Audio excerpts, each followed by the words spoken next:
ವಿದ್ಯಾರ್ಥಿಗಳೇ ನಮಸ್ಕಾರ. ಒಂದು ಕ್ಲಾಸಲ್ಲಿ ನಾನು ಲೋಪಸಂಧಿ ಬಗ್ಗೆ ಮಾಡಿದೆ. ಈ ಕ್ಲಾಸಲ್ಲಿ ನಾನು ಆಗಮಸಂಧಿ ಬಗ್ಗೆ ಮಾಡಿದೆ. ಕರ್ಣ ಸಂಧಿಯಲ್ಲಿ ಎರಡನೇ ಸಂಧಿ ಆದಂತಹ ಆಗಮಸಂಧಿ. ಆಗಮಸಂಧಿಯಲ್ಲಿ ಎರಡು ಪ್ರಕಾರವಾಗಿ ಸಂಧಿಗಳನ್ನು ಬಂದವು. ಒಂದು ಎಕರಾಗಮ ಸಂಧಿ, ಇನ್ನು ಒಂದು ಒಕರಾಗಮ ಸಂಧಿ. ಹಾಗಾದ್ರೆ ನಾವಿಲ್ಲಿ ನೋಡಿ ಆಗಮ ಸಂಧಿಯಲ್ಲಿ ಎರಡು ಪ್ರಕಾರವಾಗಿ ಸಂಧಿಗಳು ಬರ್ತವೆ. ಒಂದು ಎಕರಾಗಮ ಸಂಧಿ, ಎರಡನೇ ಒಕರಾಗಮ ಸಂಧಿ ಅಂತ ನಾವು ಕಾಣ್ತೀವಿ.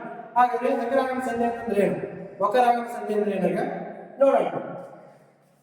ನೋಡಿ, ಏಕರಾಗಮ ಸಂಧಿ ಎಂದರೆ ಸ್ವರದ ಮುಂದೆ ಸ್ವರವು ಬಂದು, ಅಂದ್ರೆ ಪೂರ್ವ ಪದ ಮತ್ತು ಉತ್ತರ ಪದದಲ್ಲಿ, ಪೂರ್ವ ಪದದಲ್ಲಿ ಸ್ವರ ಬಂದಿರಬೇಕು, ಉತ್ತರ ಪದದಲ್ಲಿ ಕೂಡ ಸ್ವರ ಬಂದಿರಬೇಕು. ಅದಕ್ಕೆ ಸ್ವರದ ಮುಂದೆ ಸ್ವರವು ಬಂದು ಸಂಧಿ ಆಗುವಾಗ, ಅಂದ್ರೆ ಆ ಪದಗಳನ್ನು ಕೂಡಿಸಿದಾಗ, ನಾವು ಬಿಡಿಸ್ತೀವಲ್ಲ, ಬಿಡಿಸಿದಾಗ ಕೂಡಿಸಿದಾಗ ಸಂಧಿ ಆಗುವಾಗ ಅಂದ್ರೆ ಆ ಎರಡು ಪದಗಳನ್ನು ಕೂಡಿಸಿದಾಗ ಯಾಕಾರವು ಹೊಸದಾಗಿ ಬಂದರೆ ಅದನ್ನು ನಾವು ಎಕರಾಗಮ ಸಂಧಿ ಅಂತ ನಾವು ಕರಿತೀವಿ. ಇದರಲ್ಲಿ ಏನಿಲ್ಲ, ಅಷ್ಟು ಈಜಿ ಆಗ್ತದೆ ಸಂಧಿ ಅಂತಂದ್ರೆ ನಾವು ಪೂರ್ವ ಪದ ಮತ್ತು ಉತ್ತರ ಪದದಲ್ಲಿ ಬಿಡಿಸಿದಾಗ ಇಲ್ಲಿ ಪೂರ್ವ ಪದದಲ್ಲಿ ಸ್ವರ ಬರಬೇಕು, ಉತ್ತರ ಪದದಲ್ಲಿ ಕೂಡ ಸ್ವರ ಬರಬೇಕು.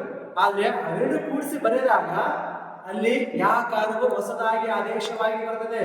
ಯಾಪ್ ಅಂದ್ರೆ ಅದನ್ನು ಯಾವ ಸಂಧಿ ಅಂತಂದ್ರೆ ಎಕರಾಗಮ ಸಂಧಿ. ಇವಾಗ ನಿಮಗೆ ಉದಾಹರಣೆ ನೋಡ್ಬಿಟ್ಟಿನ ಆದಷ್ಟು ಬೇಗ ಅರ್ಥ ಆಗುತ್ತೆ. ನೋಡಿ ಬೇಕಾದ್ರೆ ಮನೆಯಲ್ಲಿ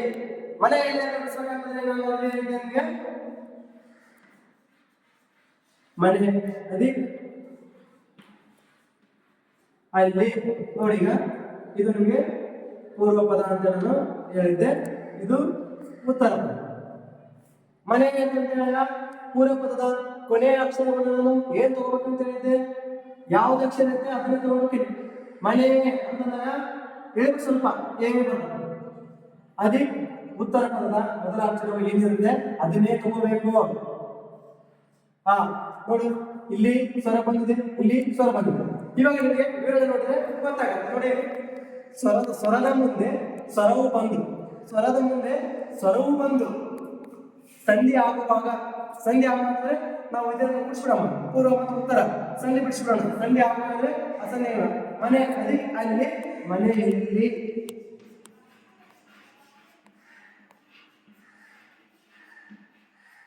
ನೋಡಿ, ಇವಾಗ ಸ್ವರದ ಮುಂದೆ ಸ್ವರವು ಬಂದು, ಸ್ವರದ ಮುಂದೆ ಸ್ವರವು ಬಂದು ಸಂಧಿ ಆಗುವಾಗ ಯಾಕಾರವು ಹೊಸದಾಗಿ ಬಂದರೆ, ಯಾಕಾರವು ಹೊಸದಾಗಿ ಬಂದರೆ, ಯಾಕಾರವು ನೋಡಿ, ಯಾಕಾರವು ಹೊಸದಾಗಿ ಬಂದರೆ, ಹೊಸದಾಗಿ ಬಂದರೆ ಯಾಕಾರವು ಬಂದರೆ ಅದನ್ನು ನಾವು ಎಕರಾಗಮ ಸಂಧಿ ಆದೇಶ, ಎಕರಾಗಮ ಸಂಧಿ ಅಂತ ಹೇಳಿ ನಾವು ಕರಿತೀವಿ. ನೋಡಿ, ನಾವು ಪೂರ್ವ ಪದದಲ್ಲಿ ಬಿಡಿಸಿದಲ್ಲಿ ಯಾ ಬಂದಿಲ್ಲ, ಉತ್ತರ ಪದದಲ್ಲಿ ಬಿಡಿಸ್ಬೇಕಂತಂದ್ರೆ ಇಲ್ಲಿ ಕೂಡ ಯಾ ಬಂದಿಲ್ಲ. ಆದ್ರೆ ಇವೆರಡು ಕೂಡಿಸಿದಾಗ ಸಂಧಿ ಆಗುವ ಸಂದರ್ಭದಲ್ಲಿ ಹೊಸದಾಗಿ ಯಾ ಆದೇಶವಾಗಿ ಬಂದಿದೆ. ನೋಡಿ, ಇಲ್ಲಿ ಯಾ ಆದೇಶವಾಗಿ ಬಂದಿದೆ. ಮನೆಯಲ್ಲಿ ಬಿಡಿಸಿದಾಗ ಮನೆ ಅದಿ ಅಲ್ಲಿ, ಅದನ್ನು ಎರಡು ಕೂಡಿಸಿದಾಗ ಮನೆಯಲ್ಲಿ ಆದೇಶವಾಗಿ ಯಾ ಬಂದಿದೆ. ಪೂರ್ವ ಪದದಲ್ಲಿ ಯಾ ಇಲ್ಲ, ಉತ್ತರ ಪದದಲ್ಲಿ ಯಾ ಇಲ್ಲ, ಆದರೆ ಕೂಡಿಸಿದಾಗ ಯಾ ಬಂದಿದೆ. ಅದು ಮನೆಯಲ್ಲಿ. ಈ ರೀತಿಯಾಗಿ ಬಿಡಿಸಿದ್ರೆ ಯಾವ ಅಕ್ಷರವನ್ನು ಬಂದಿದ್ರೆ ಅದು ಎಕರಾಗಮ ಸಂಧಿ. ಇನ್ನೊಂದು ಉದಾಹರಣೆ ನೋಡಿದ್ರೆ ನಿಮಗೆ ಅರ್ಥ ಆಗುತ್ತೆ. ನೋಡಿ, ಗುಡಿಯೊಳಗೆ. ಇನ್ನೊಂದು ನಿಮಗೆ ಫಸ್ಟ್ ಯಾವ ರೀತಿಯಾಗಿ ಬರ್ಬೋದು, ಯಾವ ಅಂದ್ರೆ ಇದು ಬರ್ಬೋದು ನಿಮಗೆ. ನೋಡಿ, ಇದನ್ನ ಬರಬಹುದು, ಇದನ್ನ ಬರ್ಬೋದು, ಇದನ್ನ ಬರೀಬಹುದು. ಯಾವಾಗ ಅಮ್ಮವರೆಗೆ ಯಾವಾದ್ರೂ ಅಕ್ಷರಗಳನ್ನು ಬಂದ್ರೆ ಅದು ಯಾವ ಸಂದರ್ಭ ಅಂತಂದ್ರೆ ಎಕರಾಗಮ ಸಂಧಿ. ಇವಾಗ ನೋಡಿ, ಗುಡಿ ಒಳಗೆ ಬಿಡಿಸಿದಾಗ ಗುಡಿ ಅದಿ ಒಳಗೆ, ಒಳಗೆ ಗುಡಿ ಒಳಗೆ.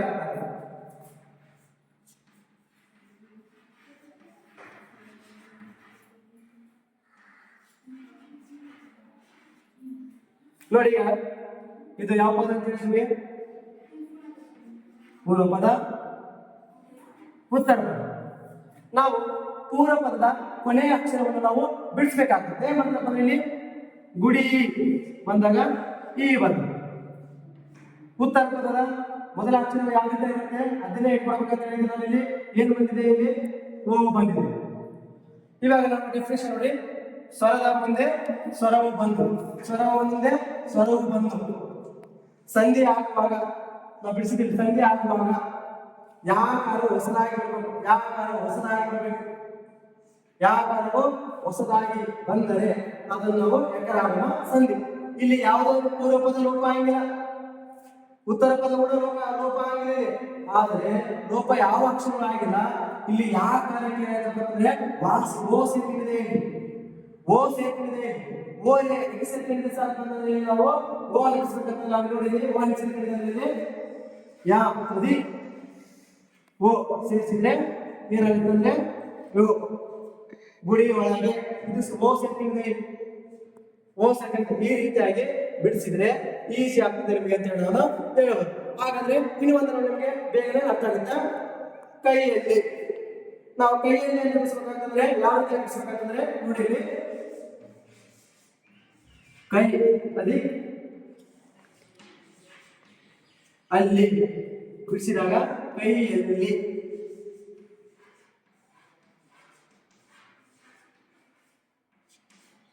ಇವಾಗ ನೋಡಿ, ಇದು ಪೂರ್ವ ಪದ, ಉತ್ತರ ಪದ. ಕೈ ಅಂತಂದ್ರೆ ಲಾಸ್ಟ್ ಅಂತಂದ್ರೆ ಐ ಬರ್ತದೆ, ಐ ಅದೇ ಉತ್ತರ ಪದದ ಮೊದಲ ಅಕ್ಷರವನ್ನು ತಗೋಬೇಕು. ನೋಡಿ ಇಲ್ಲಿ ಸ್ವರ ಬಂದಿದೆ, ಸ್ವರ ಬಂದಿದೆ, ಆದ್ರೆ ಎರಡು ಪದಗಳನ್ನು ಕೂಡಿಸಿದಾಗ ಹೊಸದಾಗಿ ಆದೇಶವಾಗಿ ಬಂದಿದೆ ಯಾವ. ಈ ರೀತಿಯಾಗಿ ಯಾವ ಅಕ್ಷರಗಳನ್ನು ಬಂದ್ರೆ ಅದು ಯಾವ ಸಂಧಿ ಅಂತಂದ್ರೆ ಯಕರಾಗಮ ಸಂಧಿ ಅಂತ ಹೇಳಿ ನಾವು ಹೇಳ್ಬೋದು. ಇವಾಗ ಆಗಮ ಸಂಧಿಯಲ್ಲಿ ಯಕರಾಗಮ ಸಂಧಿ ಬಗ್ಗೆ ನಾವು ತಿಳ್ಕೊಂಡಿದ್ದೀವಿ. ಇವಾಗ ಎರಡನೇದಾಗಿ ವಕರಾಗಮ ಸಂಧಿ ಬಗ್ಗೆ ನಾವು ತಿಳ್ಕೊಂಡ್ವಿ. ಯಾವ ರೀತಿ ತಿಳ್ಕೊಂಡು ಈಗ ನೋಡ್ತೀವಿ. ಹಾಗಾದ್ರೆ ನಾವು ಯಕರಾಗಮ ಸಂಧಿ ಬಗ್ಗೆ ನಾವು ಕಂಪ್ಲೀಟ್ ಆಗಿ ತಿಳ್ಕೊಂಡಿವಿ. ಹಾಗಾದ್ರೆ ವಕರಾಗಮದಲ್ಲಿ ಏನ್ ಡಿಫ್ರೆಂಟ್ ಇರುತ್ತೆ ನೋಡಿ. ಇಲ್ಲಿ ವಕರಾಗಮ ಸಂಧಿ ಸ್ವರದ ಮುಂದೆ ಸ್ವರವು ಬಂದು ಸೇಮ್ ಯಕರಾಗಮ ಸಂಧಿ ಯಾವ ರೀತಿ ಇರುತ್ತೆ ಅದೇ ರೀತಿಯಾಗಿ ಡೆಫಿನೇಷನ್ ಸೇಮ್. ಸಂಧಿ ಆಗುವಾಗ ವಾಕಾರವು ಹೊಸದಾಗಿ ಬಂದರೆ ಅದನ್ನು ನಾವು ವಕರಾಗಮ ಸಂಧಿ ಅಂತ ಹೇಳಬಹುದು. ಸೇಮ್ ಅದಕ್ಕೆ ಡೆಫಿನೇಷನ್ ಏನಿರುತ್ತೆ ಅಂದ್ರೆ ಸೇಮ್ ಆಗುತ್ತೆ. ನಿಮ್ಮ ಉದಾಹರಣೆ ನೋಡಿದ್ರೆ ಆದಷ್ಟು ಬೇಗನೆ ಅರ್ಥ ಆಗುತ್ತೆ. ಬನ್ನಿ ಹಾಗಾದ್ರೆ ನೋಡಿ ಉದಾಹರಣೆ ನಾವು ಬಿಡಿಸತಂತ್ರದಲ್ಲಿ ನೋಡಿ ವಕರಾಗಮ ಸಂಧಿ. ನಾನು ಉದಾಹರಣೆ ಬಂದಿದ್ದೀನಿ, ಹೊಲವನ್ನು ಅಂತ ಹೇಳಿ ನಾವು ಬರೆದಿದೆ. ಇದನ್ನು ಯಾವ ರೀತಿಯಾಗಿ ಬಿಡಿಸ್ಬೇಕಪ್ಪ ಅಂತಂದ್ರೆ ಇಲ್ಲಿ ನಾವು ಹೊಲ ಅದೇ ಅನ್ನು ಏನಾಗ ವಿಶೇಷದಾಗ ಹೊಲವನ್ನು.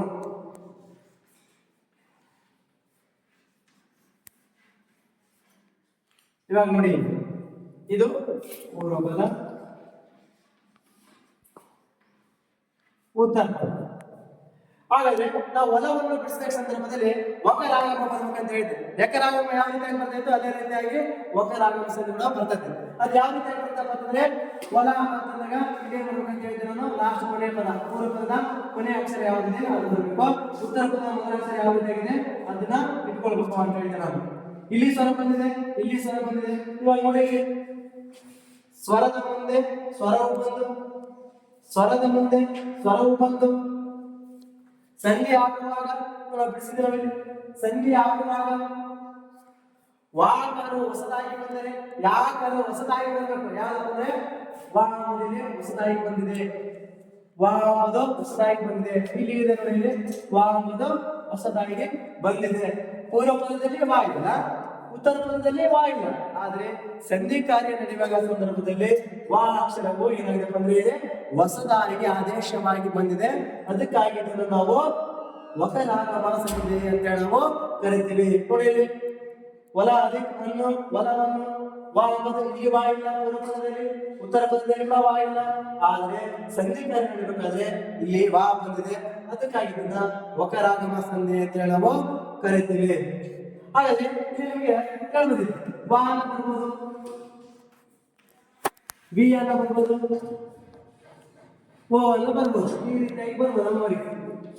ಯಾವ್ದೇ ಸೂತ್ರ ವಾ ವಾ ವೇ ವೇ ಅಂತ ಬರ್ತಾವಲ್ಲ ಆ ರೀತಿ ಯಾವ ರೀತಿಯಾಗಿ ಬರ್ಬೋದು. ನಿಮಗೆ ಯಕರಾಗಮ ಹೇಳಿದೆ ನಾನು ಅವನ ಬರ್ಬೋದು. ವಾವ ಅಂದ್ರೆ ವಕರಾಗಮ ಸಂಧಿ, ಯಾವ ಬಂದಿನ ಏಕರಾಗಮ ಸಂಧಿ. ಹಾಗಾದ್ರೆ ಮಗುವಿಗೆ ನೆನಪಿಸ್ಬೇಕಂದ್ರೆ ಇಲ್ಲಿ ಮಗು ಅದಿ ಹೀಗೆ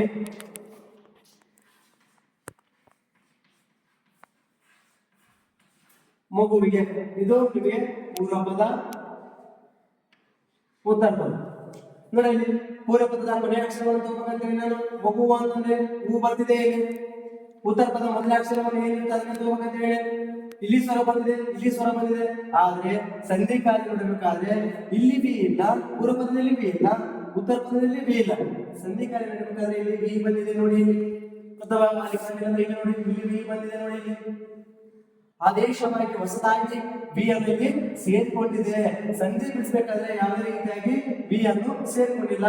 ಇವೆರಡೂ ಕೂಡಿಸಿದಾಗ ಬಿ ಎಂಬುದು ಹೊಸದಾಗಿ ಅಕ್ಷರವನ್ನು ಸೇರಿಕೊಂಡಿದೆ. ಈ ರೀತಿಯಾಗಿ ಬಂದರೆ ಅದನ್ನು ನಾವು ವಕರಾಗಮ ಸಂಧಿ ಅಂತ ನಾವು ಕರಿತೀವಿ.